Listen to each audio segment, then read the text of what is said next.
you were heavily invested in hip hop and connected with hip hop, and Strictly Business. That movie was important to me because it's the first time I saw an authentic hip hop character on screen that I related to. How you dressed, how you talked. That's how I was living at that time. And you asked me about being in whether or not I was in the scene. I wasn't, but the scene when Halle Berry walks in, and that was like her debut for us into the culture because she had been in Jungle Fever before, but she was Vivian. Right. She was a crackhead before. Right. Now we see you didn't see her. You didn't see her. You saw Vivian. Yeah.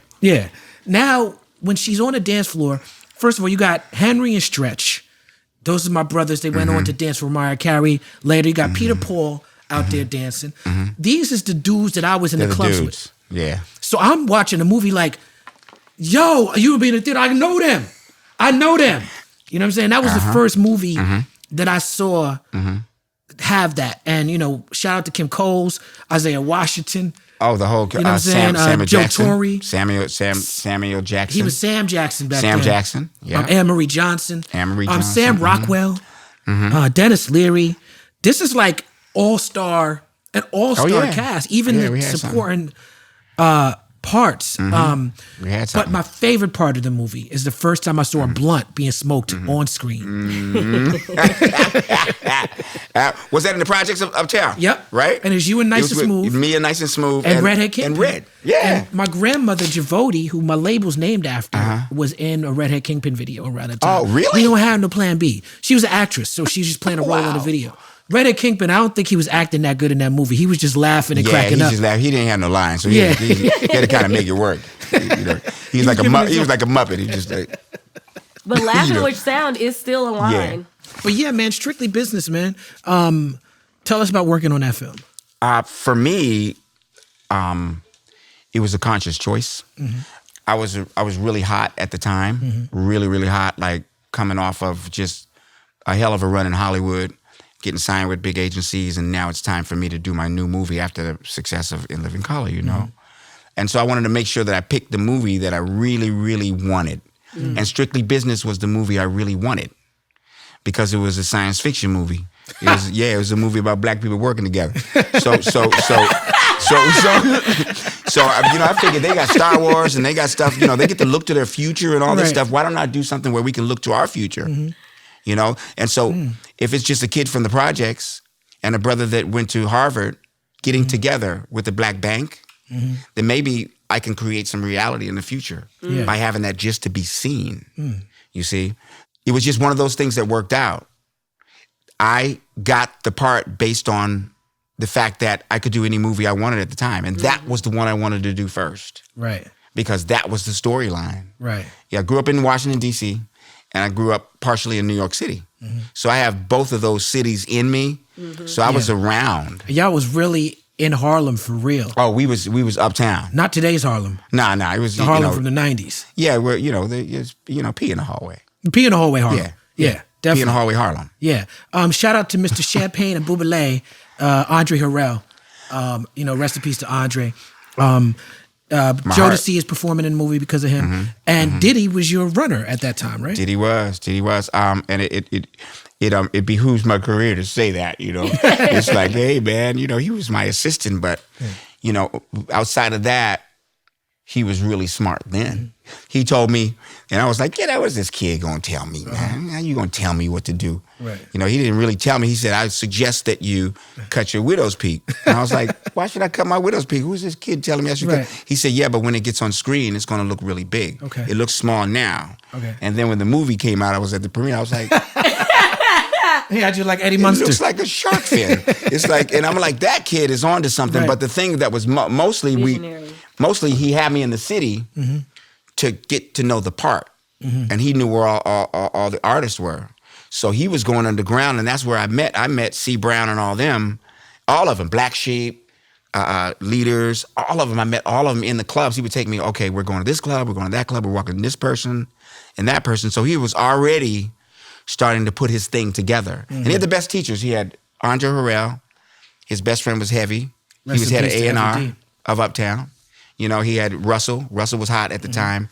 And there was this New York consortium of really smart young black men that were starting to do business better. in hip hop, and they were expanding the horizons. Now, didn't you get him out of lockup when he got arrested? Make me talk about that. I thought I got out of that one.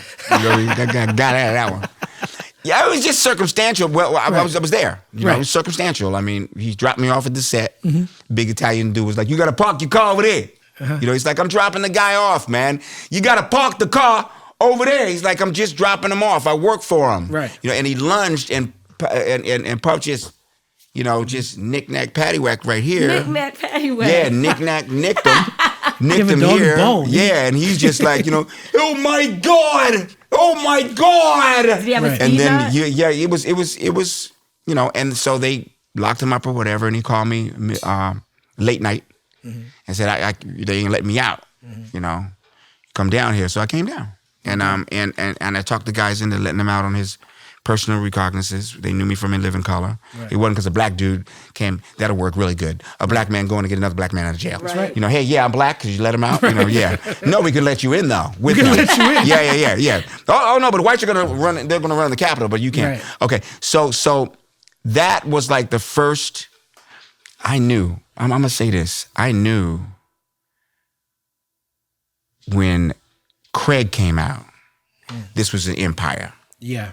Because Craig came out, and then Flavor in Your Ear Remix came out. And that's when Puffy took all of his people, because he knows the right mix. He's a producer.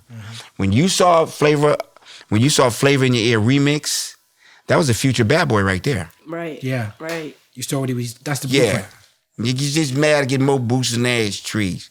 Book the V, want to get mine the fast way. Ski mask way. Nigga ransom notes. Damn, I'm handsome. Damn, a nigga bow, more guns than roses. Roses. They getting in their boots. Invisible bully. You know what I mean? Shit. Yeah. Blow tissues. Skeevy. Delicious. What is he even saying? I'll break that down in another. Yeah. We have LL That's on another here. show. LL, That's come on another here, show. Joe, That's with another skeevy, show. Yeah. Delicious. Right. And pink cookies in a plastic bag. We need to know all that means. I'll break that down in another show, you know. But I saw the genius there, and I saw, you know, I ain't discover him, you know what I mean? But he was from, you know, smart kid from uptown. Harlem. Do you remember the you know? promotion for Bad Boy at the time? It was the Big Mac. No. Okay, so he would, Jared, do you remember this? It was like a McDonald's sandwich packaging. Okay. The old school Big Mac package and it said the Big Mac, the Bad Boy Big Mac. You opened it and it was a cassette, and one side was Flavor in the Ear and the other side was Juicy. And it was between a bun. And that's how he gave that out through the city. That's enough. Yeah. The Big Mac. Yeah, because you know we loving it. We loving it. All he had to do is act, you know, go to a black person with a Big Mac, a free Big Mac. You lying, you know. Right. I had my first Big Mac in 3rd grade. One of the teachers gave it to me for making. Were you raised vegan? No. Oh. I have a lot. My parents have a lot of kids. We weren't just getting Big No, Macs. We my were from the cousin. kids My cousin's menu. raised vegan. I remember when they first had a Big Mac, it was a big deal. I just had kids meals, and this was my first like adult meal to myself. Okay. But also, it's just as a fan of the both of you, it's crazy for you to sit here and say that P. Diddy was your runner when he's like he's a mogul. Yeah, I mean, you know, he it just goes to show you, you know, you plant the seed. You know, you plant the seed and that plant will grow.